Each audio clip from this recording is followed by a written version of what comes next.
Chapter 13. I work my fingers through the tangled knots binding Brooklyn to the pillar. She barely moves now, having passed out from blood loss or pain, I'm not sure. The stiff ropes scratch my skin, but they finally come loose and pull apart. We're getting out of here, I want to tell Brooklyn. The baptism will be easy compared with what she's already been through. Brooklyn's eyelids flicker but stay closed. Grace wraps a wad of toilet paper around the remaining stub of her finger and secures it with a few band-aids. I avoid looking at the bloody tissues while she works. Make sure to tie up her arms and legs again. Riley sticks a heavy wooden cross and the remaining salt and holy water into the backpack. We're going all the way up to the second floor. Don't want her to get loose. Isn't there a bathroom on the first floor? I ask. Alexis crawls around me toward Brooklyn's legs and starts retying the bindings on at her ankles. Only the bathrooms on the second floor have bathtubs, Riley says. Why do we need a tub? You'll see. Riley's words chill me, but I say nothing. I tie the ropes at Brooklyn's wrists, leaving them loose intentionally, just in case. Alexis finishes the knot at Brooklyn's ankles and starts to giggle. What's so funny? I ask her. Alexis glances up, but her eyes don't quite focus on my face. It's like she's not even real, she says, poking Brooklyn's limp legs. She's like a doll. I try not to think too hard about what she means. Riley sets the backpack down next to the wall and grabs Brooklyn's arms, while Alexis and Grace take her legs. Even with the three of them lifting together, they're only able to get her a few feet off the ground. They crouch as they walk, moving slowly toward the stairs. Alexis's breathing grows heavier with every move, and Grace already looks like she might pass out. Sweat lines her forehead, and a few fuzzy strands of hair come loose from her ponytail. They stick out of her head at odd angles. So, can you blow out the candles? Riley asks, groaning as she shifts Brooklyn's weight. One of her arms is looped around Brooklyn's torso, while Grace now holds her bound arms and shoulders. Riley's face tightens every time she takes a step back and grabs the backpack. Okay. I quickly blow out the candles on the far side of the basement and move to grab the backpack, still leaning against the wall. I kneel next to it and start shoving the knife and rosary inside. Then my hand brushes against something hard and plastic. I freeze. Brooklyn's cell phone sits next to the backpack, wedged between the strap and the wall. It must have landed back here after Riley threw it. Nerves race up my spine. I glance over my shoulder. Riley and the others are still dragging Brooklyn up the stairs. I pick up the phone and press the power button. The screen lights up. Any fear I had that Riley might see me vanishes. Brooklyn lost a finger. She needs to get to the hospital. I move my thumbs over the screen. 911, I type. When I press send, the screen flashes a warning, 2% power. I swear under my breath, maybe a text will go through. I press the message icon and Josh's last text pops up. Need company? Josh wrote. I think of what Brooklyn said, that this is where they used to go together. Yeah, come to the house, I type, praying he'll remember which house is the right one. I press send, but before I can see whether the text goes through, the screen goes black. Soph, Riley calls. Coming. I stick the cell phone in the backpack and pull the bag over one shoulder. Riley and the others are halfway up the stairs now. I slip past them and help Riley with Brooklyn's shoulders. Relief washes over her face as I take on some of the weight. Maybe Grace can get the door, I say. Riley nods. The key is in my side pocket. Grace slips her hand into Riley's pocket and removes the key. She unlocks the deadbolt and pushes the door open. I focus on the text message and the possibility that Josh might be on his way now. He's coming, I think. One way or another, we're getting out of here. I breathe deeply, trying to get a better grip on Brooklyn's torso by repositioning my arms beneath her shoulder. My back aches from hunching over, and pain shoots up my calves as we shuffle across the living room and into the main hall, where a shadowy staircase leads to the second floor. Grace helps Alexis by taking one of Brooklyn's legs, but still it's a struggle as we half pull, half carry her up the stairs. Blue veins run along Brooklyn's closed eyelids, and her skin is pale as milk. If I didn't feel her breath on the back of my arm, I'd worry she was already dead. We pause on the staircase landing to catch our breath. Long fingers of moonlight reach through the arched window next to us and stretch over the polished wood floor. Gasping, Riley leans against the wall, holding a hand over her chest. I glance out the window next to her, hoping to see Josh's car driving toward the house, but the street is empty. Come on, we're almost there.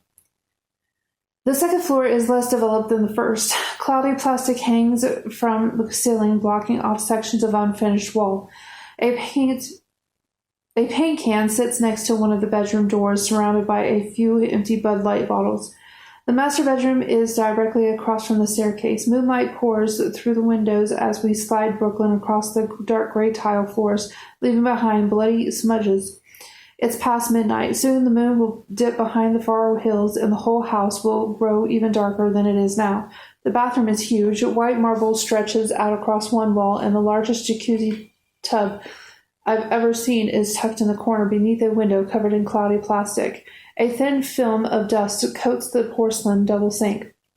When she reaches the tub, Riley sets Brooklyn down and leans against the counter, panting. I let go of her shoulder, too, and try to set her down gently on the tile. Brooklyn groans and curls into a fetal position. Slow, shaky breaths escape her mouth.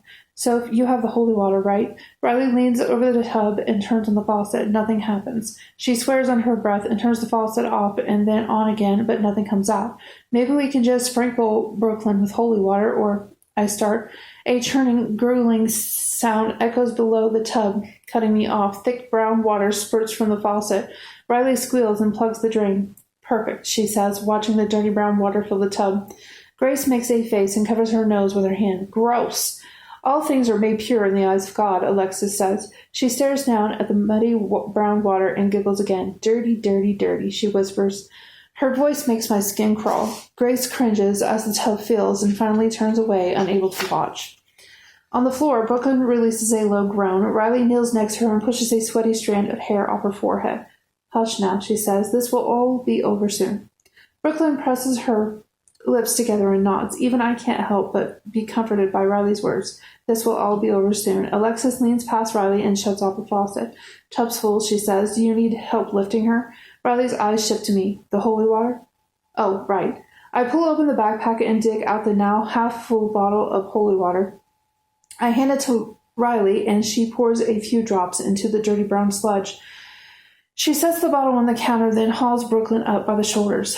Alexis grabs Brooklyn's arms to hold her steady. I baptize you in the name of the Father, the Son, and the Holy Spirit, Riley says, and shoves her face first into the bathtub. Water drips down the side of the tub. I hold my breath as Brooklyn struggles in the tub. I remember my own baptism and my lungs burn all over again. Let her up, I say. That's enough. But Riley tightens her grip, shoving Brooklyn farther below the water. Just a few more seconds, she says. Brooklyn pushes against Riley's hand, but Riley grits her teeth and holds her down. Bubbles float to the surface of the murky water. I push past Grace and kneel next to the bathtub. Riley, stop. I grab Riley by the arm, but she pushes me away. Alexis snickers when I stumble to the floor. Are you okay? Grace offers me her hand, but I ignore her, crawling back over to Riley. Brooklyn's not moving. The water's up to her shoulders now, and Brooklyn's bent so far over the tub that her knees no longer touch the floor. She doesn't struggle. Riley! I shove my hands into the water, groping for Brooklyn's arm, but the tub is deep. My fingers brush at something that feels like hair when Riley grabs me by the shoulders and pulls me back. I hit my elbow on the floor and pain shoots up my arm. Calm down. I was just about to let her up. Riley finally releases Brooklyn's head and leans back on her heels. Her arms are stained brown from the water. Brooklyn stays still. I move closer. Just as I'm about to reach out for her again, Riley grabs Brooklyn by the legs and flips her into the tub.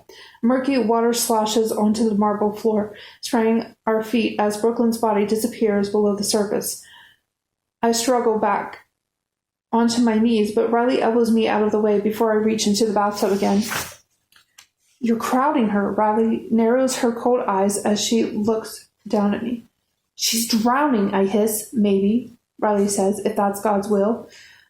Right. Riley tightens her grip on my arm and starts to pull me out of the bathroom. Riley, no! I try to yank my arm away, but Riley holds on tight. She's going to die! Lexi, get the doctor. Get the door.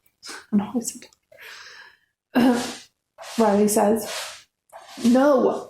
I scream. Alexis and Grace follow us out of the bathroom. Even Alexis seems uncertain of Riley's orders, but she still closes the door behind her. I listen for the sound of splashing or screaming. Anything to tell me Brooklyn's still alive on the other side of the door, but all I hear is silence. I pull away from Riley, but she digs her nails into my skin and forces me out of the bedroom and into the hall, while Alexis grabs my arms. Riley slips the tiny key out of her pocket again. There's a silver lock nailed to the door frame, just like in the basement and at the front door. Riley planned this this exact moment. She never meant to baptize Brooklyn. From the beginning, she's been planning to lock her in that bathroom to die. While Riley is fumbling with the key, I twist my arm away from Alexis, then swing it back, hitting her just below the ribs. Swearing, she doubles over and I slip out of her grip. I barrel into Riley's shoulder first, shoving her aside before she can click the lock shut. Sophia, stop! Riley yells. I don't listen. I push the bedroom door open and race for the bathroom. My feet slip over the slick wooden floor, still wet from blood and the dirty tub water. Riley catches up to me as I reach the bathroom. I try to open the door, but she slaps it shut again. You don't know what you're doing, she says, panting. The devil. I force the door open, pushing her aside. She slips on a puddle of water near the bathroom door and nearly falls, grabbing hold of the wall to catch herself. The water's surface looks as still as glass. I run to the tub and drop to my knees, thrusting a hand through the brown water. Grace and Alexis crowd behind Riley in the doorway, their footsteps echoing against the marble floors. They hurry over to me, but they're too late. We all are. I stand, pulling my trembling arm out of the water. Oh my God, I say, lifting my hands to my mouth. The bathtub is empty. Brooklyn isn't dead. She's gone.